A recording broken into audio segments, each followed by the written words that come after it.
Oi,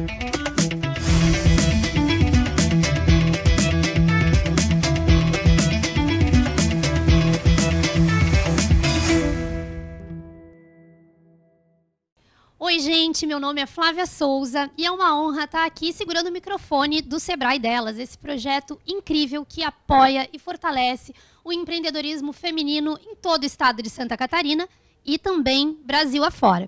E hoje a gente está aqui respirando essa atmosfera desse evento maravilhoso que é o Delas Summit, que conta com mais de 4.000 mulheres empreendedoras. E entre um pitch e outro, a gente traz essas mulheres aqui para o estúdio para conversar um pouquinho sobre esse empreender feminino.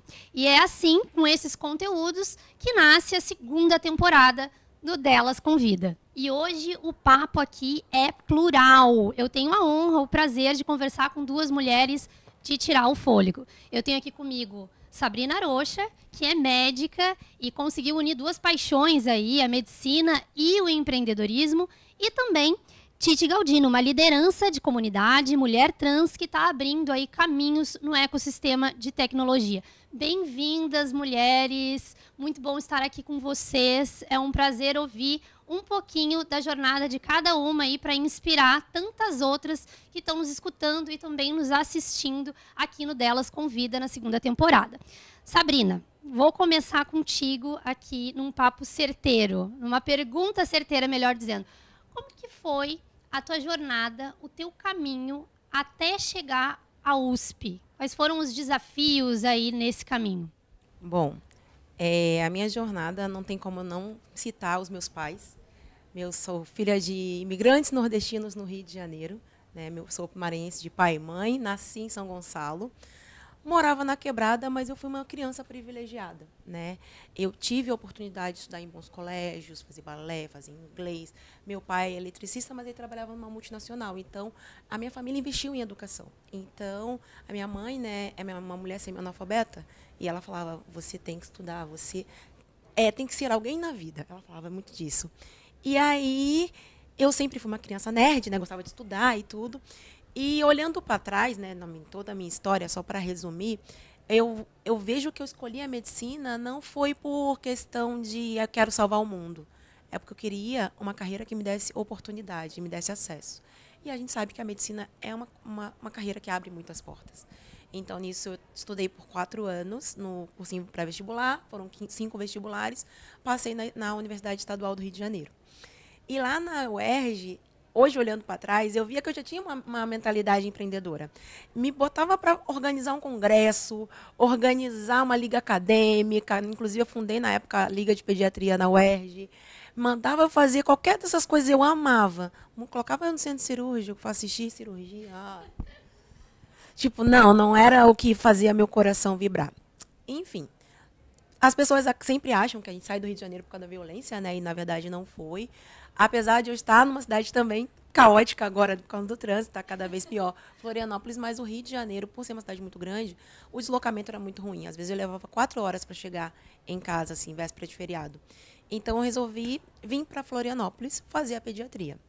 E aí eu passei no programa de residência do Hospital Infantil Joana de Guzmão, aqui.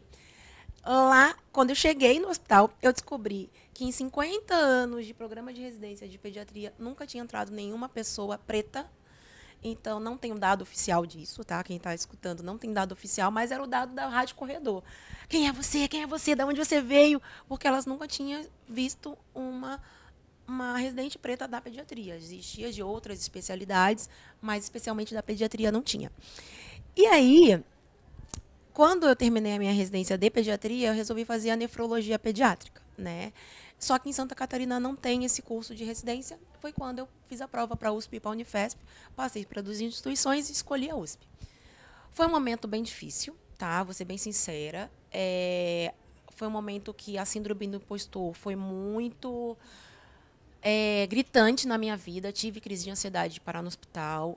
A minha chefia e meus colegas de trabalho não sabiam disso, porque se eu falasse era mimimi, né? A gente sabe, tudo na vida se resume a mimimi.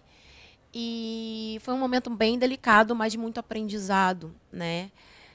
Vi que eu não gosto mesmo de cidade grande, metrópole, assim, para morar. Eu gosto de passar o fim de semana, comer no restaurante, nos teatros, mas chega. Não gosto. de morar. E aí foi quando eu já sabia que eu queria voltar para Santa Catarina, voltei. Quando eu voltei para Santa Catarina, as portas não foram tão abertas como eu esperava. Ah, tem um diploma da USP, mas não adiantou muito, né? A gente sabe que em muitos momentos as pessoas não querem a gente nos espaços. E foi quando eu conheci minha sócia, que é a Gisele Takaki, né? E ela falou, vamos montar um consultório. Mas a gente começou a desenhar o nosso plano de negócios, esse consultório, que a gente queria isso, queria aquilo outro. Eu falei, não, isso não é um consultório, isso é uma clínica. Então, vamos desenhar melhor, pensar tudo, se capacitar.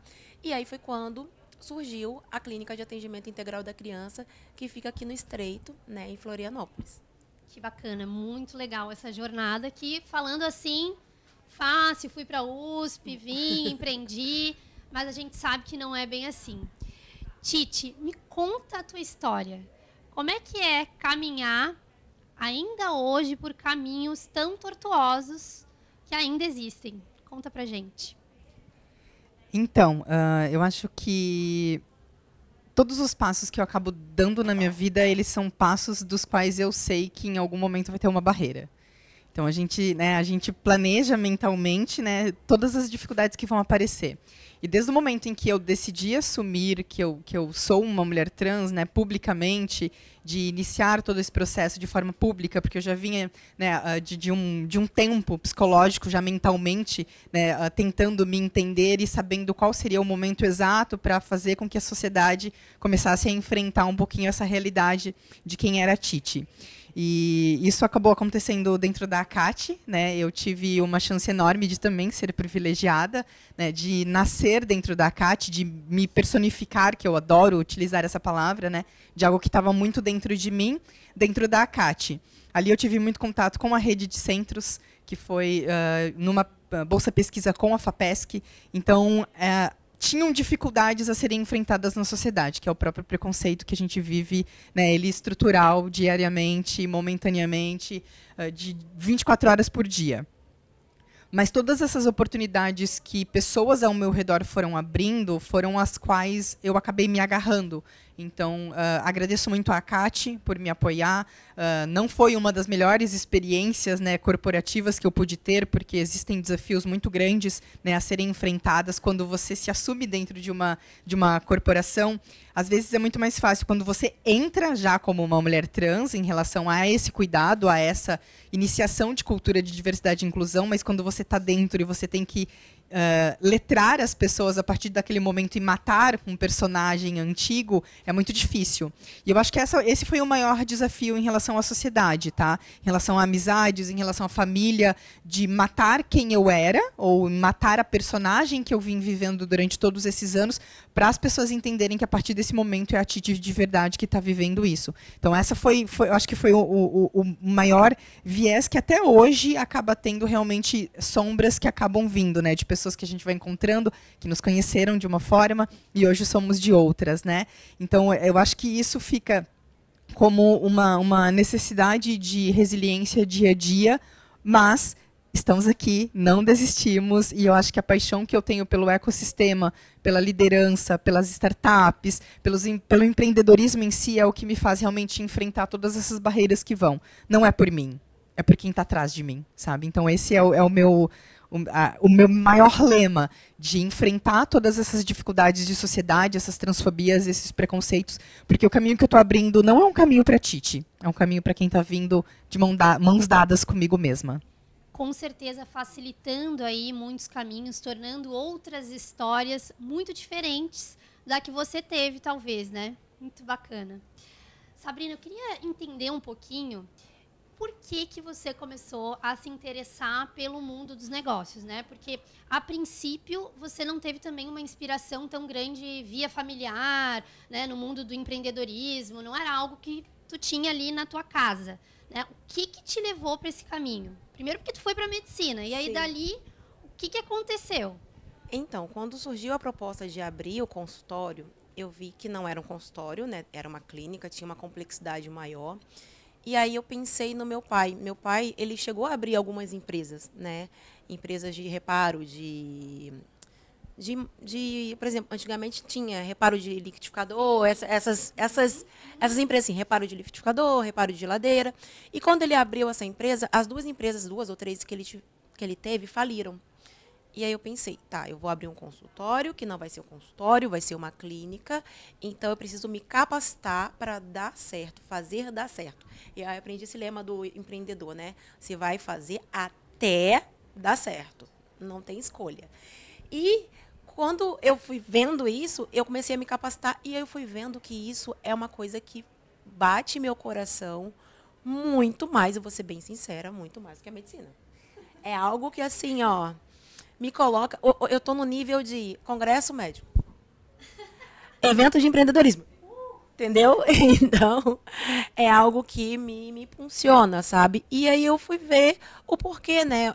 Tem muito mais a ver comigo essa questão do empreendedorismo. Até mesmo na faculdade eu fui testando isso. Por exemplo, eu fui líder de liga acadêmica. Então, na liga acadêmica eu era presidente. E eu já tinha noção de, tem os cargos, tem as pessoas, mas eu tenho que capacitar quem vai vir depois de mim para manter o processo, sabe? Não era aquela coisa de, eu faço tudo, eu quero... Não, eu quero que as coisas funcionem, as coordenações dentro da liga, e que eu vou preparar a próxima gestora que vai vir depois de mim, que foi a Luma, e que assumiu o meu cargo. Então, eu já tinha isso, só que eu não sabia que eu era uma empreendedora. Vamos dizer, eu me descobri como uma empreendedora. Muito legal. E eu acho que isso é um grande alívio, assim, né? No sentido de que você escolheu medicina, mas ninguém está afadado a fazer a mesma coisa para o resto da vida. Então, quando a gente pode ver outras oportunidades dentro das nossas escolhas, eu acho isso uma grande libertação, assim, né? Você pode ser o que você quiser, pode fazer do limão uma limonada, transformar o que a gente tem, e isso fala muito sobre inovação também, né? Sim, a gente estava num mundo que, diferente dos nossos pais, que ficavam na mesma empresa durante 60, 70 anos. Hoje a gente vai mudando, vai se transformando. E no início eu ficava muito assim, ai meu Deus, mas será que eu não quero mais a medicina? E hoje eu tenho consciência que no futuro breve eu vou parar de atender, eu vou ser gestora e está tudo bem. Sabe? Não precisa ter essa culpa. A gente vai carregando culpa porque os nossos antepassados faziam de uma forma, a gente está querendo fazer de outra. Será que a gente está no caminho errado? E não. A gente pode. Pode quebrar o padrão, né? Pode. Ufa, ainda bem. Nossa, eu tenho uma mensagem muito interessante em relação a essa quebra de padrão. Porque quando eu comecei a ter acesso à Rede Catarinense de Inovação, a ser uma pesquisadora sobre tecnologia, sobre inovação, sobre o modelo que foi implementado aqui em Santa Catarina, eu me apaixonei. E era isso que eu queria fazer o resto da minha vida. E, obviamente, no meio desse processo, teve a minha transição. E aí cai uma responsabilidade muito grande em cima da gente quando as pessoas te veem nesse local de fala. E existe uma cobrança de conhecimento, uma cobrança de necessidade, e aí foi onde as coisas começaram a acontecer na parte de liderança, de diversidade e inclusão, de trazer para as pessoas letramento. E foi uma coisa que eu nunca quis aceitar para mim. Eu falei, gente, não, eu sou gestora de ecossistemas, eu sou produtora de eventos de tecnologia e inovação, é isso. E durante muito tempo eu fiquei com isso na minha cabeça. Não, eu me capacitei para isso, eu me preparei para isso.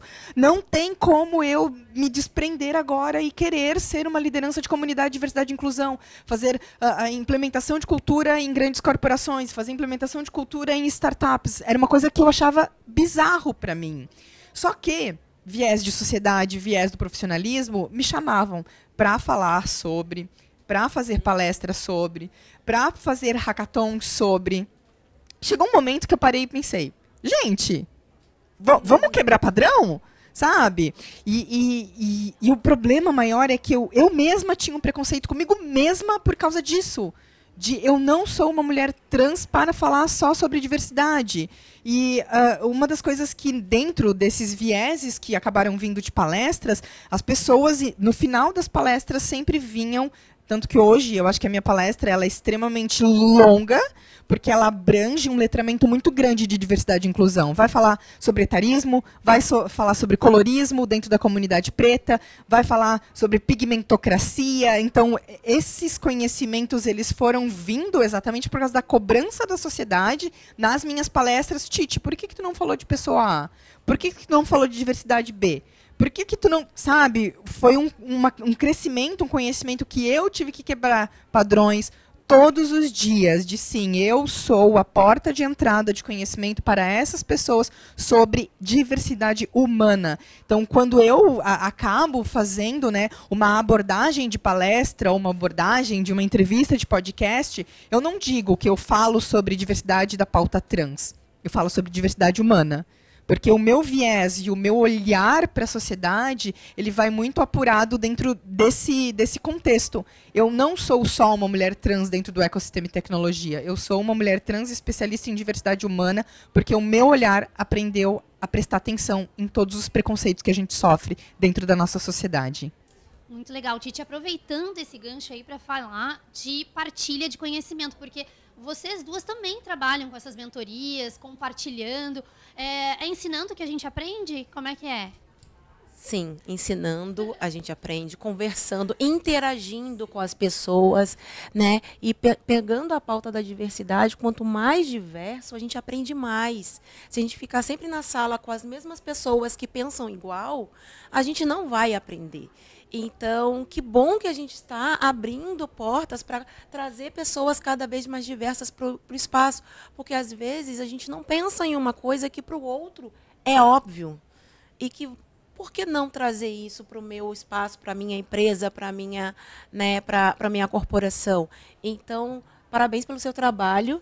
E tem aquela frase, né? Se não for eu, quem será que vai fazer? Né? E às vezes a gente passa por essa negação de não querer fazer. Eu mesma falava, não, mas eu estudei 4 anos de cursinho, 5 anos, né, pensando no terceiro ano, mais 6 anos de faculdade, mais 4 anos de residência. Agora eu quero jogar fora meu diploma. Mas será que eu vou jogar fora? Essa trajetória me trouxe até aqui, né? E eu sou grata por essa trajetória. Então, a gente tem que quebrar mesmo. Mas a gente passa por esse momento de negação. Ai, não quero. Não, tem que continuar aqui, eu tenho que continuar clinicando. Mas será? Será que a gente precisa estar nesse caminho? Muito bom. Acho que vai inspirar muita gente aí, né?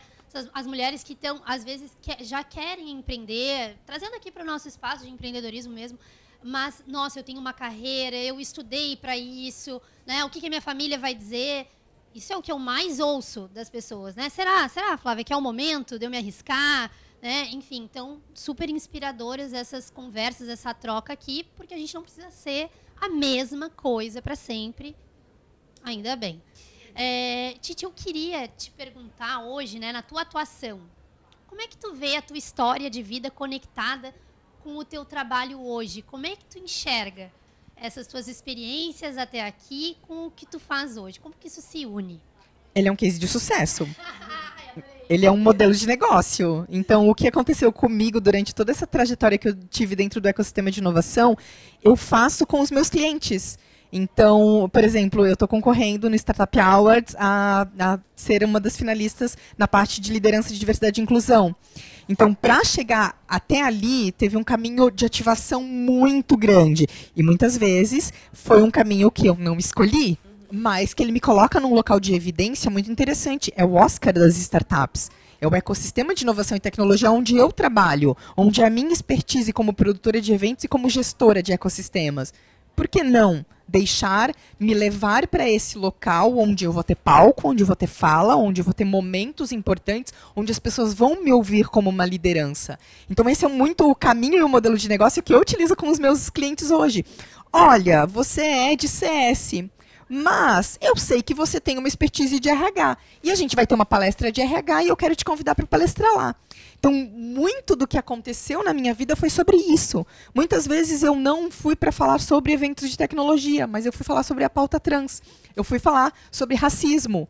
Eu fui falar sobre pigmentocracia. E isso foi criando autoridades, tites dentro de mim que me fizeram chegar no local que eu estou hoje. Então, foi uma construção de fragmentos dentro do ecossistema de inovação e tecnologia que hoje me colocam aqui de frente para o Sebrae delas com essa enorme oportunidade de ser ouvida como uma liderança. Ela é o próprio case de sucesso dela, tá, gente? Só para avisar. Sabrina, falando aí em prêmios, conquistas, eu queria que tu me contasse um pouquinho desse prêmio que você recebeu. Explica pra gente como é. Sim, na verdade, eu vou receber daqui a pouquinho o Deu prêmio. spoiler. Ela deu um spoiler. O prêmio Mulher de Negócios do Sebrae como micro e pequena empresa. Eu ganhei a regional de Santa Catarina e a Sul também. Eu falo que é a Sul porque eu estou concorrendo no nacional, né? Entre uma mulher por cada estado, são 5 finalistas, uma para cada região do Brasil. e eu estou representando a região sul. Então, no final do dia de hoje, vamos saber quem será a vencedora, mas já estou aqui assim, ó, eu já vim com pronta para receber, entendeu?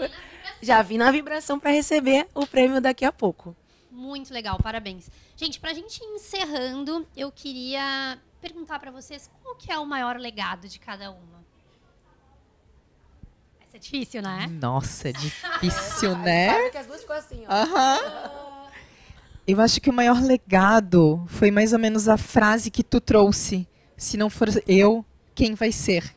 Porque eu me questionei muitas vezes. Porque quando a gente se coloca nesses locais de evidência, a gente sofre muito preconceito. A gente é muito vista, a gente é muito criticada. Diferente de homens héteros cis normativos que se colocam nesses mesmos locais de palco, de palestra, de opinião, de autoridade. O crescimento deles é muito facilitado, porque eles não sofrem 99% das dificuldades das quais a gente sofre.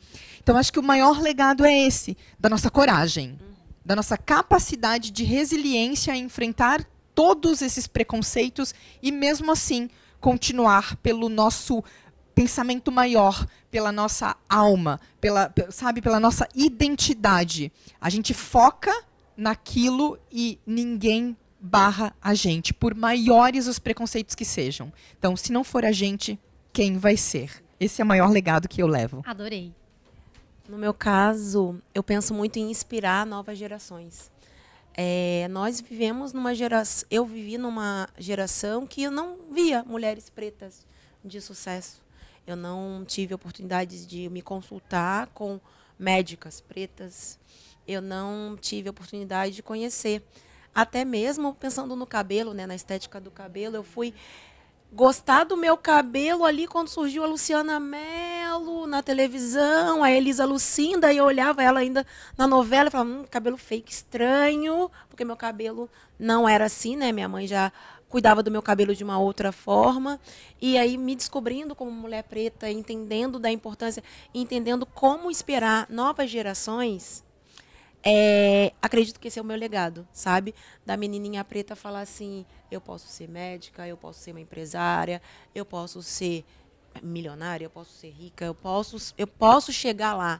E a gente, desculpa a palavra, mas tomar o que foi roubado da gente. Eu acho que isso também é importante. A gente tomar de volta o que foi tirado da gente durante muito tempo e a gente pegar de volta. Então, é sobre isso. Muito bom. Gente, muito obrigada por essa conversa inspiradora. Que vocês continuem aí levando essa pluralidade de vocês e influenciando muita gente pelo caminho.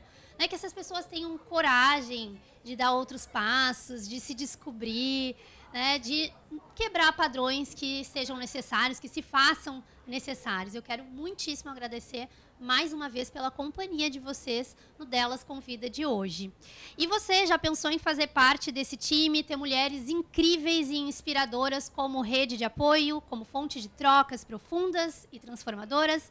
Então, junte-se a nós, porque quando uma mulher empreende, ela gera emprego e renda, faz a economia girar e encoraja outras mulheres que têm o mesmo sonho. Até o próximo episódio. Um beijo. Tchau.